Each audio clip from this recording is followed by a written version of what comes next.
Okay, off to page 5. Okay, so page 5 is honestly probably pretty minimal for the particular concept that I wanted to go here, using all of these formulas and what we call trig identities.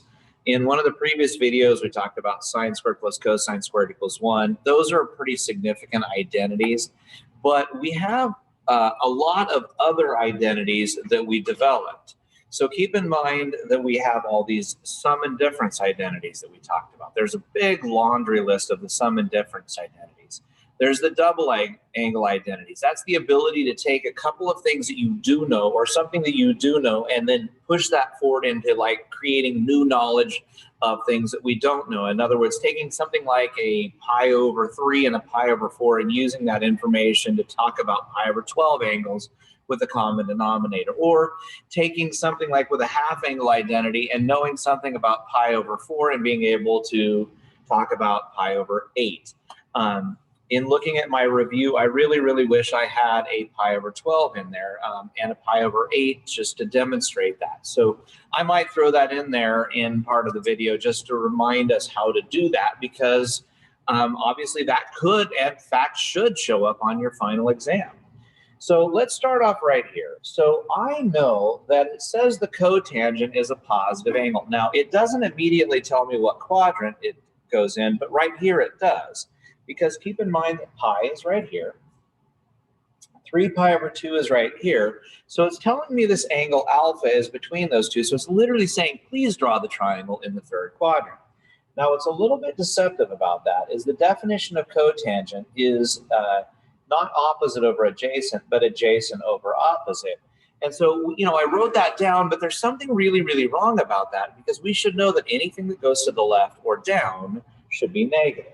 And this one does go both. But again, a negative times a negative, two negatives do make a positive, so that's works. And by the way, Pythagorean Theorem, this is one of those things we call a Pythagorean triple. It's a really nice answer. It's 13, because 5 squared is 25. 12 squared is 144. Those add up to 169, and we're good to go. Now, when we move on to the secant, we're going to come over to here. And again, if I know that the secant, oh, hi, puppy. If we know that the secant is negative, that means that the cosine is negative. So it's going to have to be in one of these two quadrants, because remember, everybody's positive here, and the cosine is positive here. So it can't be in either one of those. But I also know if the tangent is negative, it can't be down here. So it's telling me to make sure that I put my triangle in that quadrant. So you want to remember that that means this value would be negative and this value would be positive because it's going up. And so the secant is hypotenuse over adjacent. Now, 49 was 7 squared. 4 squared is 16, and 49 take away 16 is 33. Making this side right here a positive root 33 because it's going up. So we have our alpha triangle over here. I have my beta triangle over here. And so now we just want to try to put those things together. So it says to take the sine of alpha plus beta. So I'm going to look at my list of formulas, which I have right here. And the sine of alpha plus beta I have right there. So I'm just going to write that formula down, which is sine alpha cosine beta plus cosine alpha sine beta. Now there are 1, 2, 3, 4 fractions that tells me to go find. So the first thing it says, go to your alpha triangle and find the sine, which is opposite over hypotenuse. And I'm done with that, 5/13. Now it says, go to my beta triangle, which is over here, and let's find the cosine. The cosine being -4/7. Cool? Now, the cosine of alpha, on the other hand, is, again, saying go back to your alpha triangle and go to find the cosine. That's -12/13. And then the sine of beta says go grab this triangle, the sine being opposite over hypotenuse. And one of the really nice things that we've discussed over the time is that they tend to have nice, easy common denominators right away. And you'll notice you got a 13/7, same thing here. So we have a common denominator in both fractions of 91. 5 times 4 is 20, and that is a positive because it's two negatives. And here, that's -12/33. So that is the answer for A. pretty nice little problem. You just write it down. Now, as long as these two triangles are good, it's not too bad. Now it asks me to find the sine of 2 beta. So I need to now go find my double angle identities. So the sine of 2 beta, now keep in mind this is just a variable. So the sine of 2 beta would be 2 sine beta cosine beta. So I'm going to write that down. The sine of 2 beta is 2 sine beta cosine beta. So again, this says go ahead and just keep using the beta triangle. And the sine of beta is root 33 over 7. The cosine of beta is negative 4 over 7. Now keep in mind over here I was adding fractions. Here I'm simply multiplying fractions. So the denominator 7 times 7 is 49. That's pretty good. 2 times 4 is 8. Roots of 33. And I'm done. That's literally all there is that I can do on that problem. And then, of course, the tangent of beta over 2, we come over to here. Now, again, the tangent had a couple. In fact, there's a third identity that I didn't bother to put down that involves some square roots that we talked about just really avoiding. But for me, when I look at this thing, I noticed that originally in my, again, my beta triangle, the cosine is a fairly nice number, but the sine kind of sucks. I don't like it. So I'm going to actually pick the tangent identity that involves the cosine because the cosine is a fairly nice value. So I'm going to write down the sine of beta over 1 plus the cosine of, again, beta. So all I have to do is fill in the blanks with whatever the sine and cosine of beta is, which we've already done a few times. So the sine of beta is root 33 over 7. The cosine of beta is negative 4 over 7. Now, this is pretty good, but I really would like to not have fractions and fractions. So what I'm going to do is I'm going to do a little fraction buster. I'm going to multiply the top and bottom by 7. And as it turns out, that does several things for me which are really, really nice. It makes the numerator nicer. But it also, 7 times 1 is 7, and 7 times 4 sevenths is just 4. So it comes out pretty nice, root 33 over 3. Now, with that in mind, I mentioned that I was a little bit bummed that I didn't have a pi over 12 in there, so I think I should do that. So just as a quick reminder, because this is really one of those favorite kind of problems on a final exam. So let's say I was asking you to find a cosine of 7 pi over 12. So one of the ways that we learn to do that, because that's not one of those nice ones that we know, is we could break up 7 twelfths into 4 twelfths plus 3 twelfths, because those are two really nice numbers that we're pretty familiar with, because this is pi over 3 and this one is pi over 4. So again, we're going to take two things that are related very closely to what we already know and turn it into something that we don't know. So here we go. If I had the cosine of alpha plus beta, which is this identity right here, I'm going to go ahead and write this one down where alpha is going to be pi over 3 and beta is going to be pi over 4. Those are the numbers that I had. So again, I always write it down. This is the cosine of alpha plus beta is cosine alpha cosine beta minus sine alpha sine beta. Again, that comes right off of the identity we have. So we're going to do cosine of the first, cosine of the second, sine of the first, and sine of the second. Now, I know it looks like I'm writing really fast, but I'm just kind of copying down those information above. And this comes right off of our unit circle, which we should know very, very well this time of year. The cosine of pi over 3 is a half. Cosine of any kind of pi over 4 is root 2 over 2. Root 3 over 2 for any kind of pi over 3 sine. And it just works out really nice. And all of these are first quadrant numbers, so they're all positive, so it doesn't matter. The only negative comes from the equation, and I got root 2 minus root 6. And we have that common denominator in both sets of fractions, the number 4. Now, that was one.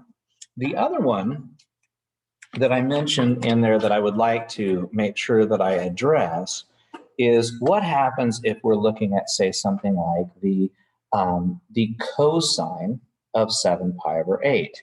Now, again, Pi over 8s, we don't know very well. We know pi over 4s quite well. So what I'm going to think of this is I'm going to think of this as the cosine of 7 pi over 4, but cut in half. So I'm going to go grab my identity, and it's sitting right here. It is the cosine of something that got cut in half. There I go. I've got it. Where alpha that got cut in half would be 7 pi over 4, because 7 pi over 4 cut in half is 7 pi over 8. So my identity is that the cosine of alpha over 2 is plus or minus the square root of 1 plus the cosine over 2. So again, we are going to replace that by 7 pi over 4. And as previously stated, the cosine of any kind of pi over 4 is root 2 over 2. And keep in mind, this 2 in the denominator was just part of our original story. And so if we would to distribute a 2 through the numerator, I'd have 2 plus root 2, because the 2 here would cancel. But 2 times 2 is 4, and the square root of 4 is 2. Now, the only thing I haven't really mentioned yet is what the heck about this plus or minus that's sitting right here.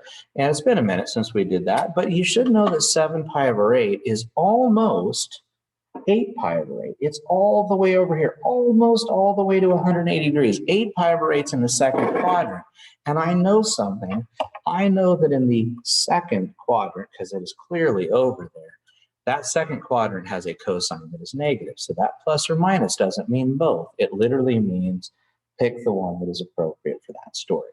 So again, that was not on the review, but it just kind of hit me that it really should be on the review because it could be on the final. I don't really know. It should be on the final because we did quite a few of those kind of problems, and they are a little bit more honestly straightforward than some. All right, now we got a major shift of gears here where instead of dealing with this more theoretical side of trig, we're dealing with more of an application side trig where literally we're physically measuring something and we still know some data. So what I have is a triangle as follows that has an angle alpha of 35 degrees. Don't forget that when you do these problems, an angle and the letter that matches that angle are always across from each other. So that would make this one across from A, 6. And you'll notice that I purposely kind of did it that way because I was thinking about that problem where we had the pendulum down here with the ball swinging back and forth, and whether sometimes it actually can create 2 triangles or sometimes 1 triangle. So we're going to see, because this is an angle side story, which is called ambiguous. There might be 1 triangle, or there could be multiple triangles. We got to figure that out. So what we're going to do now is first, let's make sure our calculator is in degree mode because this clearly says degrees. So here we go. I'm going to get rid of some old stuff that I have here. Let's go down and put myself in degree mode. There we are, hit enter, nice little degree mode. And I'm gonna go ahead and jump into a little law of sines question because I know that the sine of 35 degrees divided by the sine that is across from it is equal to the sine of angle B divided by whatever is across from it. Now, again, what I really want is this guy by itself. So if I multiply both sides by 5, those would cancel. And now I have 5 sines of 35 over 6 is the sine of beta. Now let's see what happens. I'm going to go ahead and hit 5 sine 35 divided by 6. I've got some interesting little decimal right here, and I'm going to do the inverse sine of that because I'm looking for that angle, and it tells you the angle is 28.553 degrees. Okay, so I'm going to write that right here, 28.553 degrees. Now, there's an important little feature that we have talked about is that if there is an alternative triangle, so this is like triangle 1 and triangle 2, we found out that when you swing this thing across, this secondary angle that might exist is supplementary. So I take 180 and I said, well, before I do that, I'm going to store that as alpha b. But if I take 180 and I subtract that answer, this possible alternate angle would be 151.446 degrees. Now, again, that doesn't mean it always is there, but sometimes it is. Now, in this case, before I keep going, if this angle was 151 and I already have 35, those two angles add up already to 186 degrees. That is just junk. That's done. Not going to be big. So this second triangle does not exist. So in this story, we considered that second triangle. It just didn't happen to exist. So that's awesome. So I know that beta is 28. And again, I also know that we have a 35-degree angle in my triangle. And so using 180 as my total, I know that my missing angle up top, just by adding these together and taking them off of 180, would be 116. So there we are, 116.446 degrees. Now again, this is just tedious, like long, hard work, because this says to solve the triangle means find everything there is to find. And so we just go back to the well one last time, and we say the sine of 35 over 6 is equal to the sine of 116.446 over c. And again, we're going to do a little cross multiply and divide. So I'm going to take 6 times the sine of 116 divided by the sine of 35, and there you go. 9.366 would be the length of the missing side. And don't forget that when you do these problems, remember the biggest angle is always opposite the biggest side, and that actually exists here. 9.3 is opposite 116, 35 is smaller, 28 is smaller. It lines up well. And then the last thing that we want to do, it shouldn't be too bad, is we're going to go ahead and find the area of the triangle. And we found out that if you ever have a side angle side triangle, there's a simple way to do that. And I do have side angle side, or I have side angle side. I could put this in all sorts of different ways, so it doesn't matter which one I do. But I'd have 1/2 the product of any two sides that are side by side. So you see that? 5 and 9.36 are side by side, times the sine of 35. Or I could have said 1/2 5 times 6, because they're also side by side, times the sine of 116. Now, as it turns out, you don't have to do both. I could even write it a third way and use these two, but it just letting you know it doesn't really matter. So let's see what happens if I take this 9.366, I multiply it by 5, and I divide it by 2, and then I multiply it by the sine of 35 degrees. I found out that this area is 13.430 units squared. Now, somebody else might have used a different set of sides. Like a lot of people would have thought that would be nicer, wouldn't it? They'll take 1/2 times 5 times 6 times the sine of 116.446. And what do you know? We got exactly the same answer that we got. It doesn't matter which one you do. And there's a third way where we could have, or for a side, we could have used Heron's formula, where you take the semi-perimeter. Remember, that's not the perimeter. That's add them all up and divide by 2. A plus B plus C divided by 2 is that semi-perimeter. Sorry, I did not have that on the screen. So you take your semi-perimeter and minus A, minus B, and minus C. And that allows us to simply use the side lengths and no angles of any kind to go ahead and get that. I thought this was a lot easier than this big ugly formula. And so that's why I decided to go with that. But that would be an option as well, especially if you had time left on your test and you weren't totally confident that your angles were good. So that is the end of page 5. I'll see you back later. Have a good one.